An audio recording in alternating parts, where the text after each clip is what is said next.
Chapter 4. The Right Arm Rises. It is famously dangerous to establish doctrine on a single text, and one might surmise that to do so on two texts is only marginally better. But no idea or theory, or even narrative, arrives fully developed. There is always an introductory phase where the range of discussion is undefined, explanations only partial, and documentation incomplete. The table must be set before dinner can be served, and so we begin with two data points, displayed here with almost no context whatsoever. They were both written by Ellen White in the early years of the 20th century, and at present will merely serve as points of departure. 1. I want to tell you that when the gospel ministers and the medical missionary workers are not united, there is placed on our churches the worst evil that can be placed there. Sermons and Talks, page 347. 2. The truth for this time, the third angel's message, is to be proclaimed with a loud voice, meaning with increasing power, as we approach the great final test. This test must come to the churches in connection with the true medical missionary work, a work that has the great physician to dictate and preside in all it comprehends. Ellen G. White, 1888 Materials, 1710. And so the story begins. There was a time when Adventists didn't speak of medical missionaries at all. Not that the idea was entirely absent, but the term hadn't yet come into vogue. In fact, the phrase medical missionary didn't appear in the Review and Herald until November 21st, 1893, and never made it into the Testimonies until Volume 6, 203, published in 1901. Before then, anything done in that direction was known as Christian help work, or sometimes benevolent work.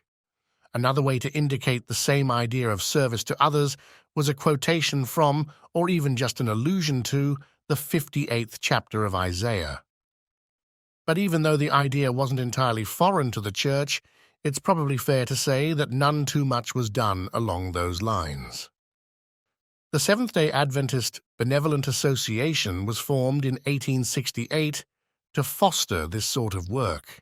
Unfortunately, this was largely in reaction to the failure of the church to provide for Hannah More, an experienced foreign missionary, teacher, author, and preacher.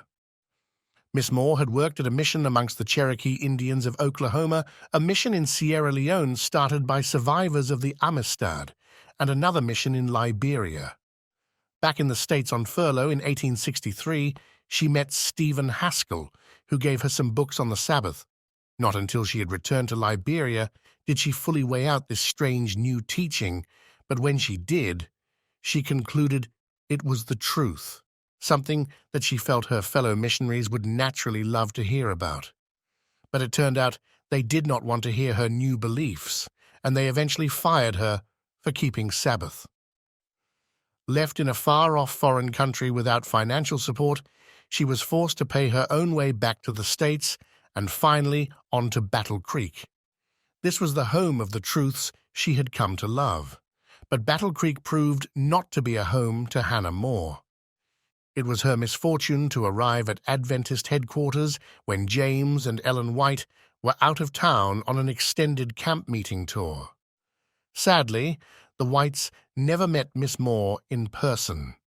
After thoroughly making the rounds of the institutions and members of the church in Battle Creek in an effort to find work and housing, the middle-aged single woman with unfashionably old clothes was running out of money. Was it the clothes, or Hannah herself? Having suffered from eye trouble for many years, she now wore large glasses which magnified her eyes, and one of them was essentially blind and unfocused.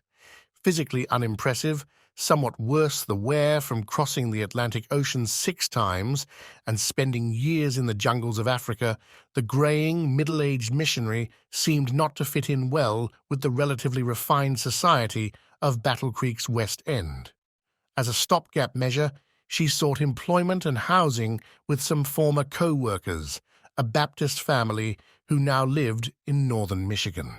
While there, she contracted tuberculosis from the poor conditions of her unheated but often smoky attic quarters. Miss Hannah More died in March of 1868. From Ellen White's comments, we can gain a sense of God's perspective of this matter. In this testimony, I speak freely of the case of Sister Hannah More, not from a willingness to grieve the Battle Creek Church, but from a sense of duty. I love that church notwithstanding their faults.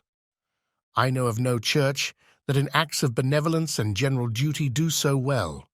I present the frightful facts in this case to arouse our people everywhere to a sense of their duty. Not 1 in 20 of those who have a good standing with Seventh-day Adventists is living out the self-sacrificing principles of the Word of God. Testimonies, Volume 1, page 632. Perhaps the most startling note of alarm was simply that our neglect of this woman, whom no one in Battle Creek had ever met before she showed up on their doorstep, so to speak, was more significant than we would like to think. In the case of Sister Hannah More, I was shown that the neglect of her was the neglect of Jesus in her person.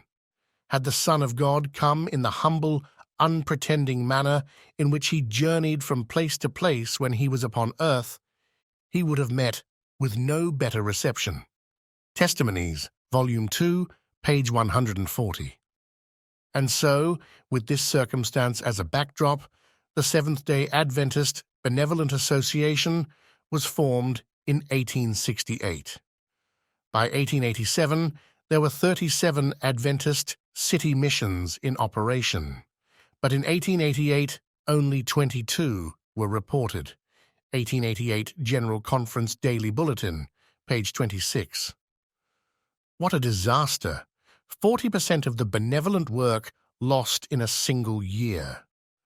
Actually, it was more of a tempest in a teapot.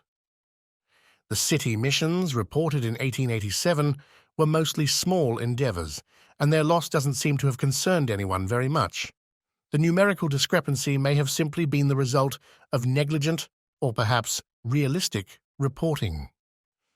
6 years later, the status of the Benevolent Association was summed up like this. This association, through lack of support, and perhaps in consequence of being overshadowed by other enterprises, was allowed to lapse, and very little has been heard of it for quite a number of years. But for the benevolent work itself, 1888 turned out to be a banner year. It happened, of all places, at Minneapolis, at the General Conference session held there, through the teaching of 2 young ministers from the West Coast and the heart response of 36-year-old John Harvey Kellogg. To understand the next 50 years of denominational history, it is necessary to take the influence of J.H. Kellogg into account. By any measure, he was one of the movers and shakers of the denomination, and to this day he remains the most colorful character Adventism has ever produced. What was Kellogg like? Intelligent, insecure, independent, proud, generous, decisive, and controlling. His medical training had made him the most highly educated man in the church. His unsuccessful courtship of Miss Mary Kelsey had strained relations somewhat with the young man she chose to marry instead, Willie White. And, as we'll see, Kellogg's vigorous advocacy of health reform, combined with the failure of some of the church's ministers to practice it, especially a vegetarian diet, had caused him to lose confidence in them.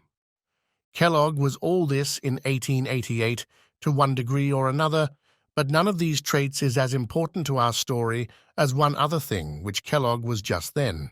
He was converted. Nearly a decade and a half later, Ellen White remembered it clearly.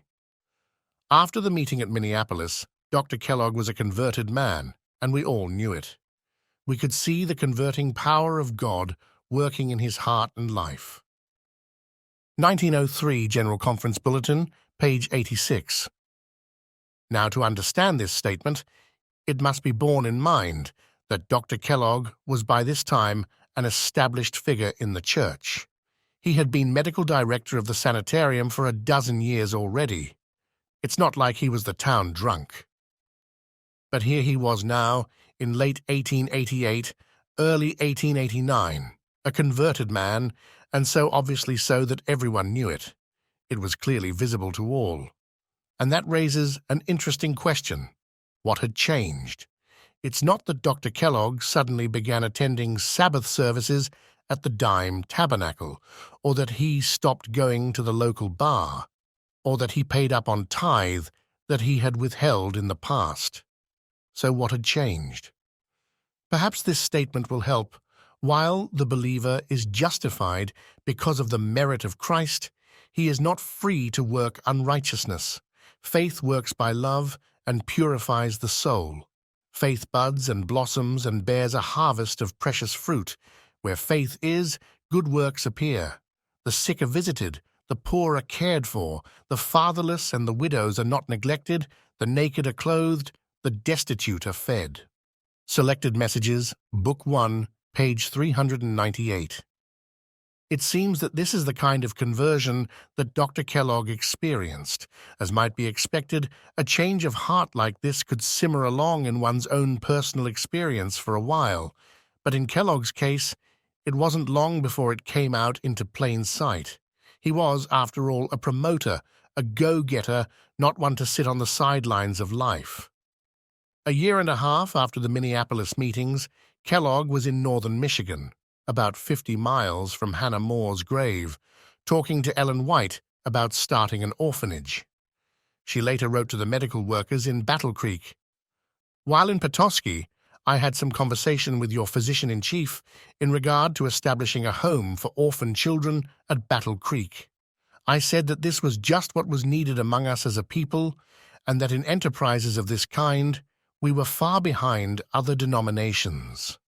Testimonies, Volume 8, page 133. Now Kellogg had something to work toward, and he set about to see that it got done. The opportunity would come at the next General Conference session, March 5th through 25, 1891. On Monday morning, the 16th of March, Kellogg spoke to the delegates. His topic was Our Orphans. In a straightforward manner, the doctor told of his research on Seventh-day Adventist orphans.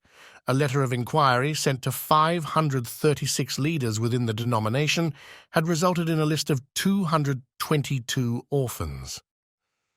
This was complicated, however, by the doctor's figures coming from the obituaries section of the review. During the last 5 years, that publication had listed 774 children who had been orphaned. Since church leaders could only list 222 orphans, that might mean that the other 552 orphans had been cared for. But since no one could actually say where or by whom these orphans were being cared for, it seemed more probable that the 536 church leaders were simply out of touch with the subject. When the dust finally settled on the issue, a committee of 7 was formed to work with the General Conference Committee to establish a home for orphans and destitute-aged persons to be called the James White Memorial Home.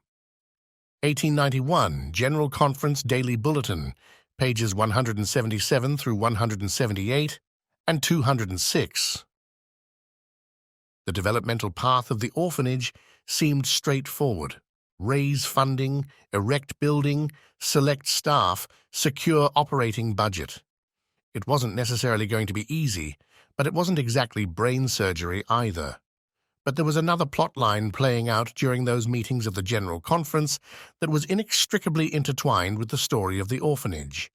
This had to do with Kellogg's relationship with the ministers of the church. Simply put, that relationship was already challenged, and some of Kellogg's comments at the session probably did nothing to help. 8 days before his speech on Our Orphans, Kellogg had addressed the International Health and Temperance Association and given his perspective on Adventist health reform. There is no way to know who all was listening that afternoon, but in any case, the full speech was printed in the General Conference Daily Bulletin for all to read.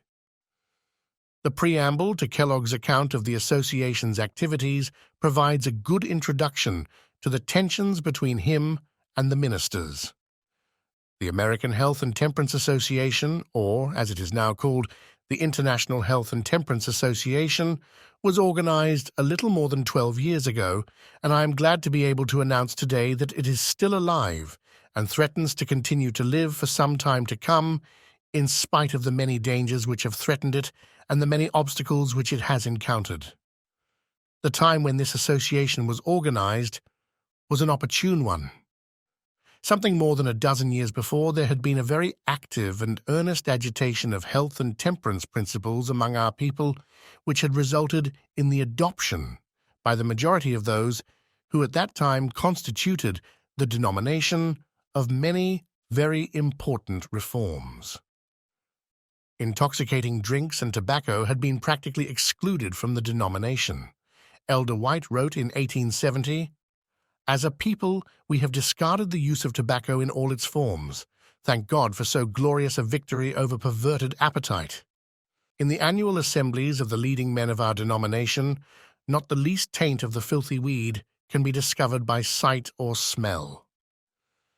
Our people have also discontinued the use of tea and coffee as unnecessary, expensive, and injurious to health. Here another victory has been gained. But the reform among us does not stop here. Our people have put away the use of swine's flesh, and to a great extent of flesh meats generally. This they have done from a conviction that flesh is not the most nutritious or the most healthful food for man. While flesh meats stimulate, they do not build up the system, as other foods do. This was once an experiment with our people. Now it is demonstrated. Seventh-day Adventists have adopted 2 meals a day instead of 3, but this is not a denominational law with them, as their church organization and discipline have nothing to do with regulating such matters. Yet in most cases they discard flesh meats and partake of food but twice each day. These facts we have learned from personal observation in holding camp meetings with them from Maine to Kansas during the past summer. Our ministers preach hygiene reform and live it wherever they go, and our many publications carry it to the doors of all our people. Thousands have testified to the benefits of the changes they have made. They report better health and an increase of physical strength. Ask them if they can perform as much labor without meat and without the 3rd meal as they could before they made the changes, and they will tell you that since their present habits have become fully established, they can endure more labor and that they enjoy life much better. This is the experience of all, whether professional or laboring men. Unfortunately, the good work of reform had, by the end of another decade, not only ceased its onward progress, but there had been a very marked retrograde. Other issues coming before the people had attracted their attention, and the promulgation of health principles had ceased to receive the influence necessary to keep them before the people. No regular means had been provided for systematic consideration of these principles, and as a consequence, new converts to the faith received little or no instruction in them. Large numbers of young ministers and licentiates had entered the field as preachers, who had never received adequate instruction in health principles, and who consequently were not prepared either to appreciate their importance or to instruct the people in their precepts. In consequence, a great backsliding had begun and had progressed to an extent which was not fully comprehended until the circulation of the teetotal pledge, at the camp meetings held during 1879, developed the fact that hundreds among us were addicted to the habitual use of tea and coffee, and that it could no longer be said not the least taint of the filthy weed would be discovered. For in some instances, leading members of churches, in a few cases even officers of churches, were found to be habitual users of the filthy weed. There were found among the ministers even not a few who complained that the pledge was too strong, a criticism which from their standpoint was eminently proper, since the pledge evidently prohibited the strong tea to which such critics were almost universally found to be addicted. Unquestionably, the organization of the American Health and Temperance Association exerted a great influence in checking, to some degree at least, the course of emigration in the direction of the Egypt from which the grand principles of health and temperance reform given to our people by the Lord through the testimonies of Sister White had, but a few years ago, so gloriously emancipated a whole denomination. The backward movement continued, however, until it seemed almost like a stampede. Men and women who had for years testified to the great benefits received from the adoption of health principles suddenly discovered that health reform did not agree with them. That 2 meals a day were insufficient to support a working man, especially brain workers, who need more nourishment than those who use their muscles only. That good beefsteak was necessary for good health. That good cheese was essential to good digestion, and a cup of strong tea now and then to relieve sick headache, not particularly objectionable and possibly of service as a preventive. The provision stands and boarding tents at camp meetings ceased to be object lessons for our people and those not of our faith in healthful dietetics. The camp meeting provision stand in the last decade has rarely failed to include in its stock a good supply of lard crackers, ginger snaps, baker's pies and cakes of various sorts, dried beef, smoked halibut, sail codfish, smoked herring, painted candies, and unwholesome knickknacks of various sorts, a good supply of cheese, ripe enough to be buried and lively enough to move on if not kept in a cage, and in the background might usually be seen, arranged in a picturesque manner, sundry coils of sausage, warranted, however, to be bologna, as I have frequently been told, which is a guarantee that the article is not Simon pure swine's flesh, but a miscellaneous assortment of all manner of beasts. 2 or 3 years ago I spent a few unhappy hours upon a campground, the main entrance of which was flanked upon one side by a huge sign, ice cream, and upon the other side, hot peanuts. The book tent bore no sign at all, which was perhaps just as well under the circumstances. The ground was well carpeted with peanut shells, the constant snapping of which furnished punctuation marks for the discourses of the ministers from the speaker's stand.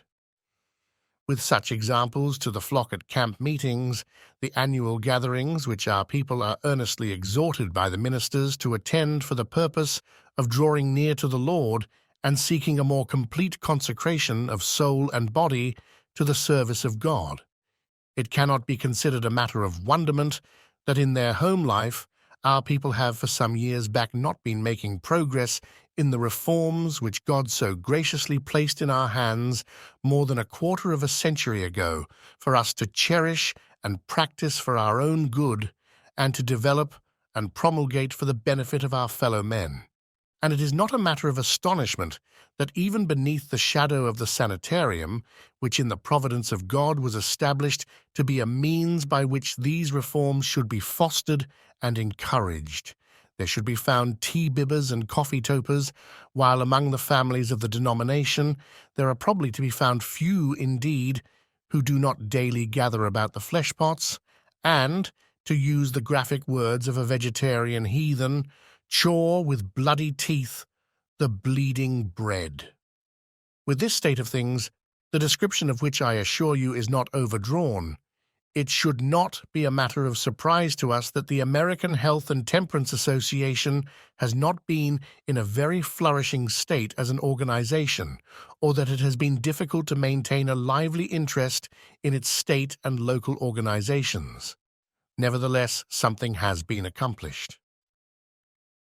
The officers of the Society, having recognized the impossibility of doing much more than maintain an existence, have sought to at least keep the association alive, and have earnestly endeavored to accomplish what they could in the promotion of its principles, particularly in the education of our people.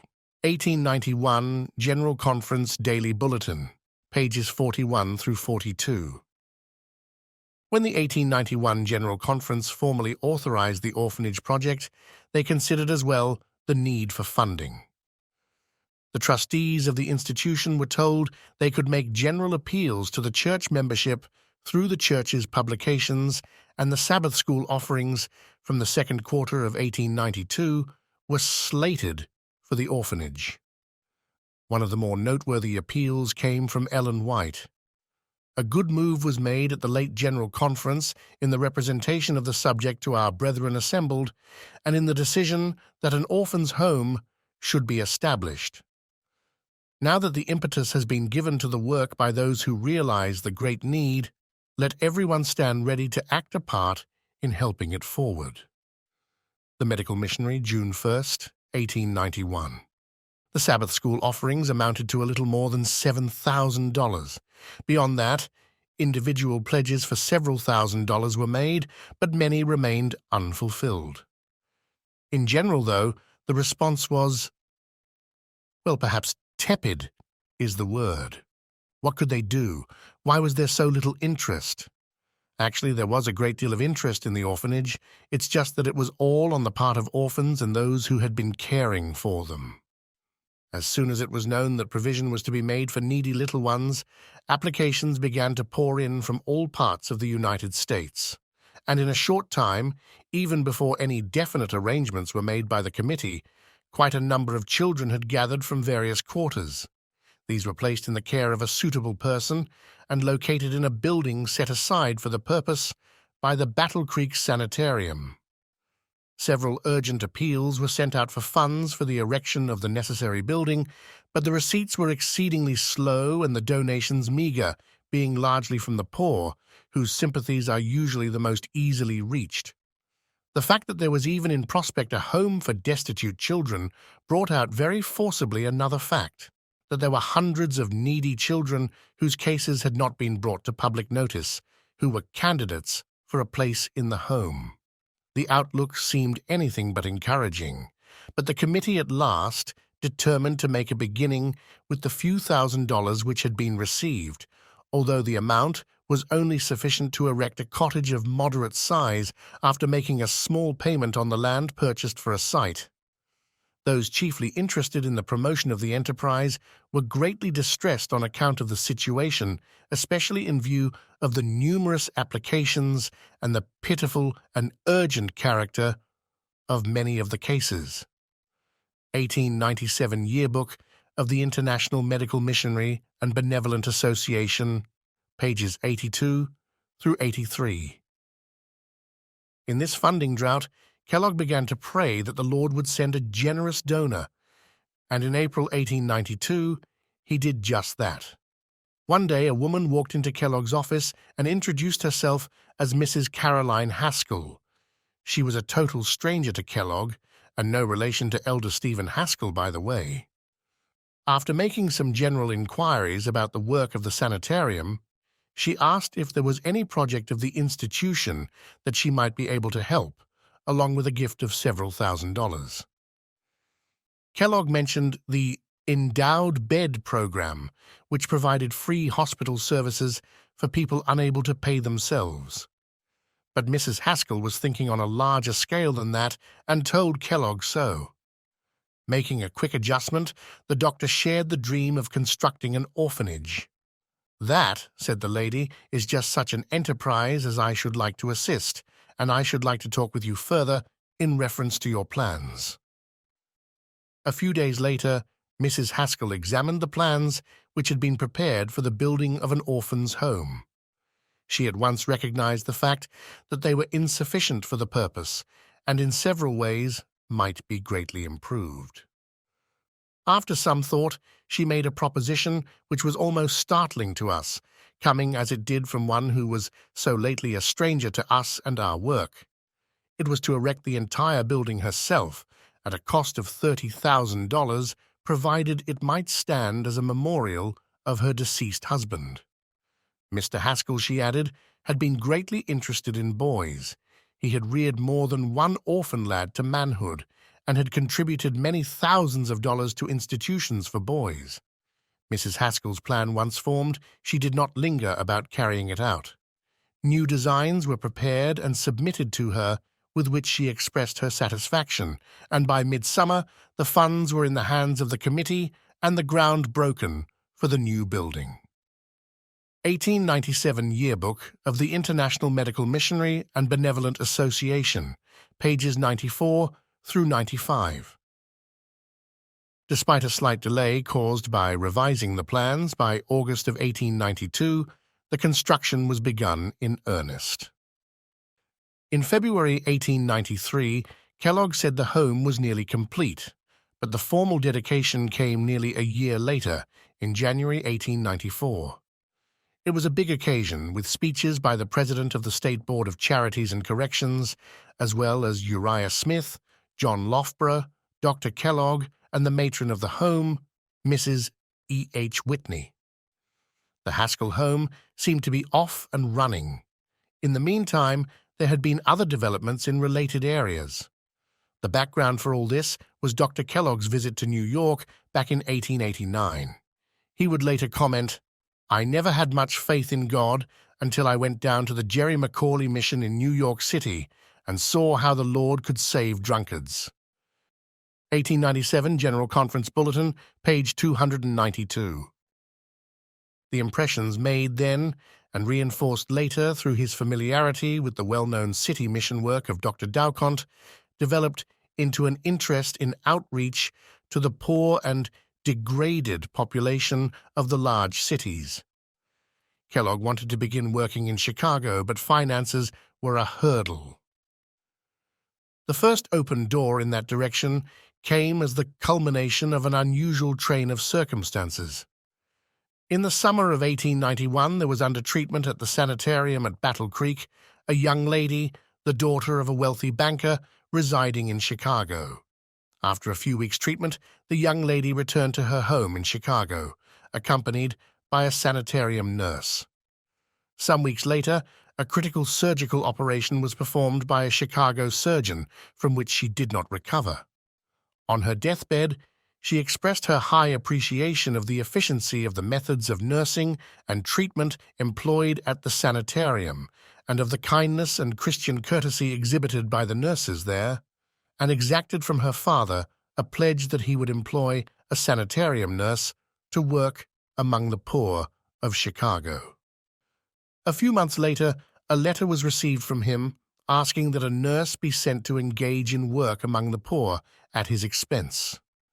After careful consideration of the matter, the request was granted, and in 1892 a trained nurse from the sanitarium was sent to Chicago to work in connection with the Visiting Nurses Association. Soon there were nurses from the sanitarium who volunteered to give several weeks' time to visiting among the poor of Chicago, their fellow nurses aiding them to meet the expenses. 1897 Yearbook of the International Medical Missionary and Benevolent Association, page 61. Even before the first sanitarium nurse went to Chicago, Dr. Kellogg was thinking of ways to carry on a simpler work in Battle Creek, and everywhere else for that matter. The first time the Christian Help Band idea was published seems to have been in February 1892. In this article, Dr. Kellogg outlines the idea and mentions a single pioneer band of workers drawn from the nursing staff of the sanitarium. Like many good ideas, it seems this one had some success and then died away. It needed a good shot in the arm to get it going. The stories Kellogg brought back from Chicago were the perfect catalyst for reviving the Christian help bands. If a single Adventist nurse, funded by a non-Adventist and working under the direction of the non-Adventist Visiting Nurses Association, could take on the toughest sections of Chicago, surely a sanitarium full of Adventist doctors and nurses could do something for the poor of Battle Creek. Once again, it was Dr. Kellogg who kicked the ball to keep it rolling. A little meeting of sanitarium helpers, presided over by Dr. Kellogg, met at 8 o'clock on the evening of November 15th, 1892, to consider the question of Christian help work. Dr. Kellogg spoke of the good such a band of workers could do in looking up those in the city who were not able to take care of themselves, in providing as far as possible food, clothing, and such other things as they were in need of, and helping them in every way to a higher appreciation of life and to know how to care for themselves and their children. This was the beginning of the organized effort of the Christian help bands. The medical missionary March-April 1893, page 74. This turn of events was something new for the Adventists of Battle Creek. Like most new ideas or programs, this one needed some explaining. Wisely, it wasn't until the dust had settled and the work had taken on a bit of routine that both an announcement and explanation of the program was provided for all to read. The account above continues. 9 were chosen to make up the first band, a leader appointed, a gospel worker, a missionary nurse, 3 young men chosen as burden bearers, and 3 young women as mothers' helpers. This original band worked on for some weeks, devoting from 1 to 6 or more hours each week to the work and calling on others to help them when they found more than they could do.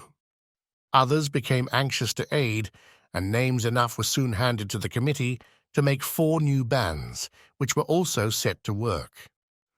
The call boys of the sanitarium, not to be outdone in good works by their elders, also formed themselves into an auxiliary band, and though they could not work in just the same lines, have proved themselves very efficient in various directions, such as looking up old clothing and gathering it up, distributing it, finding cases in need of help, running of errands, etc. The whole number of visits made by these bands, as collected from the weekly reports, is 293, but this falls somewhat short of the actual number. The instances where relief has been afforded to individuals are 263. Some of the weekly reports of the bands are very suggestive. Of course, they are too brief to be more than hints of the work done, but they speak for themselves and show the nature of the work better than could be done in any other way. Let us look them over and gather some items. 2 old ladies who needed wood split and had no one to do it for them were reported to the burden bearers, and a later report shows that the wood was split to the great gratitude of the lonely old ladies. A widow woman was found who was dependent on the renting of her rooms for support. Rumors were looked up and sent to her, so she was put in the way of self-support. A young woman was found in sore need of medical treatment and was reported to the hospital and treatment secured. 2 cases on Redacted Street in need of clothing. The clothing was afterward supplied. A mother trying to take care of herself and child by washing was helped to find work. Called on Mr. Redacted, whose wife was at the hospital, found the house in sad condition and helped clean it up. Patient previously visited and treated is improving and more cheerful, delights to read the Bible I sent him. Tears of gratitude filled his eyes when he received it. May the Lord convert him. Some good reading matter left with a family. Found a baby-sick little girl with tonsillitis, and at a later visit, the mother was down with rheumatism. Sent Redacted to the dispensary for medicine. Invalid food furnished. 2 cases. A family supplied with wood. Gave away 5 pairs of mittens, some food and tracts. It's impossible to know exactly when this article was written, but it couldn't have been more than 5 months after the original band was formed. A lot had happened in those months, but the genius of the plan was that except for serious medical cases, the services rendered were such that just about anyone could have a part. In fact, the article tells us that the idea was catching on. Quite recently, more names have been offered for Christian help work and have just been organized into bands and territory laid out for them. There are now 16 bands at the sanitarium, besides the band of call boys. The Medical Missionary, March-April 1893, pages 74 through 75. If the 9-member band was the standard, that would mean 144 people were now involved in Christian help work, plus the call boys, of course. And the next article in the paper, entitled Christian Help Work in Ann Arbor, tells how the same work was begun there under the leadership of Dr. Daniel Kress, about the 1st of December, 1892. It doesn't take a lot of imagination to believe that this sort of activity would have an impact on the communities targeted. But communities aren't won to Christ. People are. Was this kind of work having any success in soul winning? The Ann Arbor article includes this note. As the result of these efforts, 2 men who had never made any profession of religion have been converted. Brother Kress, the leader of one of the bands, has been holding Bible studies with some who are much interested. The people, he says, are hungering for Bible truth. I do not remember of ever seeing such an interest. We have also formed classes for Bible study among the students. These are yet in their infancy, but a good interest is manifested. We can plainly see the fulfillment of the promise. And I, if I be lifted up, will draw all men unto me, and that he is the desire of all nations. The Medical Missionary, March-April 1893, page 76. The 2 men who had been converted were the exception rather than the rule. Though many of the Help Band reports spoke of spiritual interactions with the people, praying, reading the Bible, formal Bible studies, or answering doctrinal inquiries, at the 5-month mark it could not be said that there had been a large number of conversions, let alone baptisms. Help Band ministry had not produced a quick return on investment in that way. What remained to be seen was whether or not the number and quality measures would eventually validate the practice. Meanwhile, as a historical side note before moving on with the story, an introduction is in order. Though his name hasn't appeared in any of the selections included here, we should note that the leader of Christian Help Band No. 1 and the author of the article describing the work in Battle Creek was a young Australian by the name of A.W. Semmons. He plays a secondary role in our story. Indeed, he is one of the great legion of minor characters who make up the mass of church history, but we will see him a time or two, and eventually back in his native land, a few years down the road, where he carried on the good work. A second item, one that will take on greater significance as we continue this history, is a statement made by Ellen White at about this same time. Unlike Brother Semmons, the statement is well known, perhaps even famous, but it has seldom been considered within the context presented here. The Review and Herald of November 22nd, 1893, contained these words: "The time of test is just upon us, for the loud cry of the third angel has already begun in the revelation of the righteousness of Christ, the sin-pardoning Redeemer. This is the beginning of the light of the angel whose glory shall fill the whole earth." The relationship between this beginning of the loud cry and the rise of medical missionary work is one of the central themes of all our further considerations. This section's heading has nothing to do with Wesleyan theology. Rather, it is a reference to another significant financial event which may seem to be an outgrowth of everything we've covered so far, but one which actually comes from more complicated circumstances. Kellogg first hinted at this in the January 1893 edition of the Medical Missionary.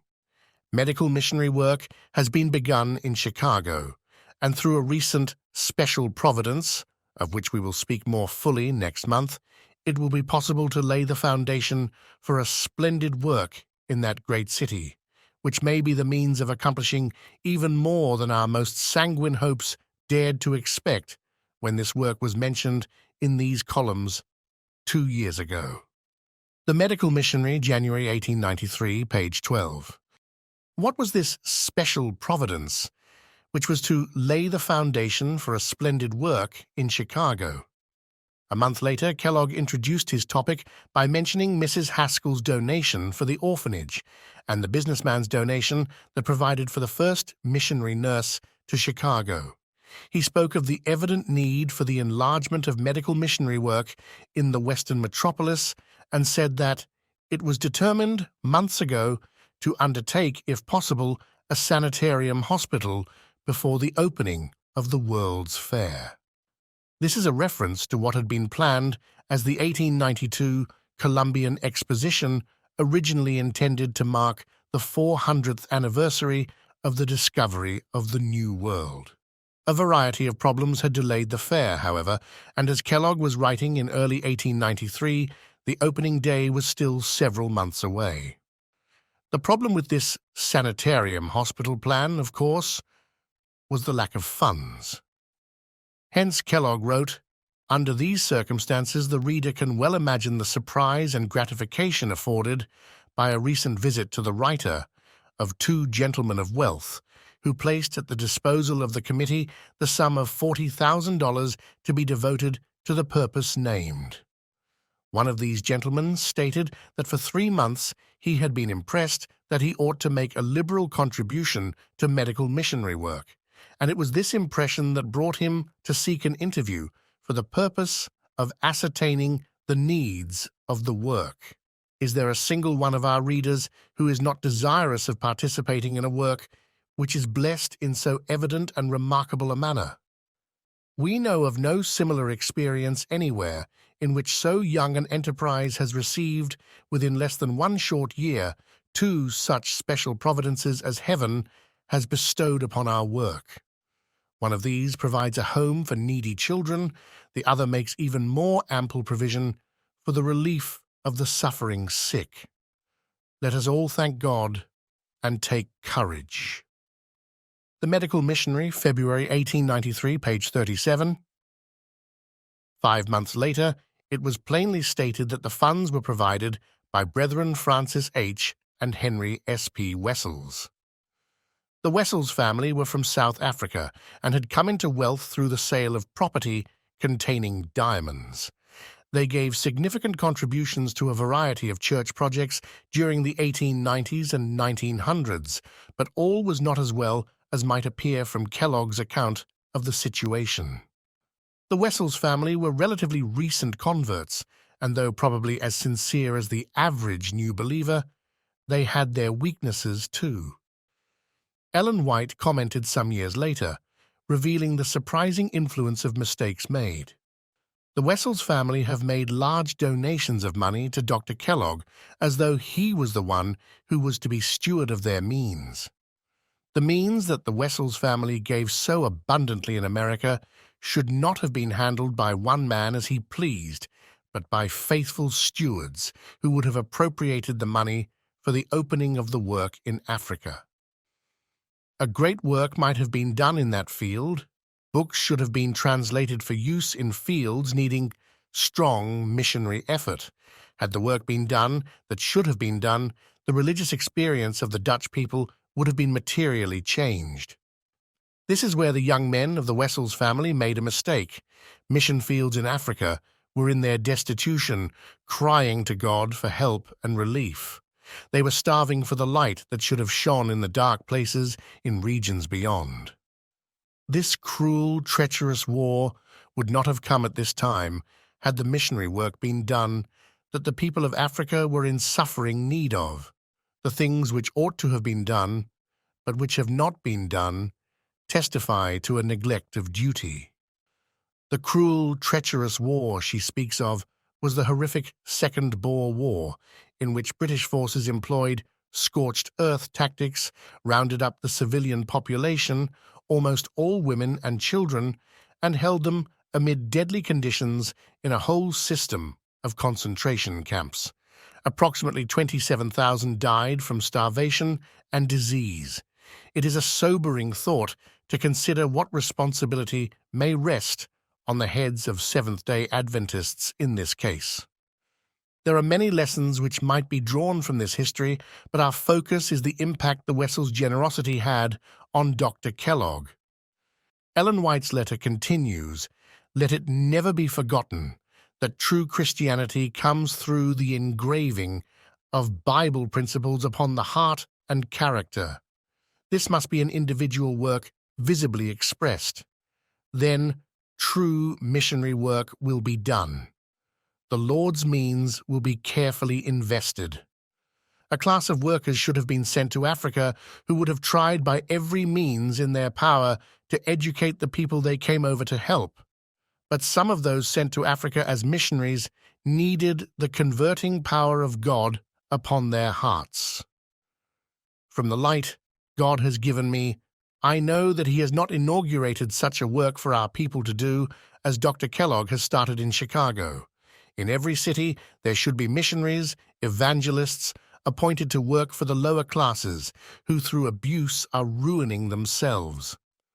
But all the resources are not to be used in this work, or the work of bringing the truth to other cities and missionary fields afar off from America will not be accomplished. God's money has been used lavishly in some places, so that there is not means to invest in sustaining the gospel ministry in all parts of the world by voice and by the press. The Cress Collection, pages 121 through 122. Buoyed by the special providence of an unfortunately misguided gift, Kellogg moved forward with his goal of establishing a full-scale city mission in the heart of Chicago. But as the notices which appeared monthly in the Medical Missionary made plain, the foundation for the Chicago Medical Mission was laid by the donation of $40,000 by Brethren Francis H. and Henry S. P. Wessels. It is understood, however, that this sum is not to be expended, but to be invested in permanent buildings and appliances. From $50 to $100 a week will be required to keep this mission in operation. Donations are solicited. The Medical Missionary, July 1893, page 157. The point is this: starting a project or an institution is a big step, but that's not all there is to it. Somehow, the operation has to be kept alive, and that takes money. How that played out in relation to other needs of the denomination in the coming years turned into a major issue, and behind it all, behind the use of all talents, financial or otherwise, is the question of motive. In Dr. Kellogg's case, that was becoming a problem. The stage is set. So here's the timeline we've covered so far. November 1888. Kellogg converted. July 1890. Kellogg seeks Ellen White's counsel regarding an orphanage. March 1891. General Conference votes to establish a home for orphans and the worthy aged. February 1892. Plan for Christian help bands first publicized. Early 1892. Non-Adventist businessman funds first nurse to Chicago. April 1892. Mrs. Haskell gives $30,000 for orphanage. August 1892. Construction begins on orphanage. November 15th, 1892. Start of Christian help bands at the sanitarium. November 22nd, 1892. Ellen White writes that the loud cry of the third angel has already begun. Late 1892 or early 1893, Wessels brothers give $40,000 for city mission work in Chicago. Everything is ready for the curtain to rise on the 1893 General Conference session.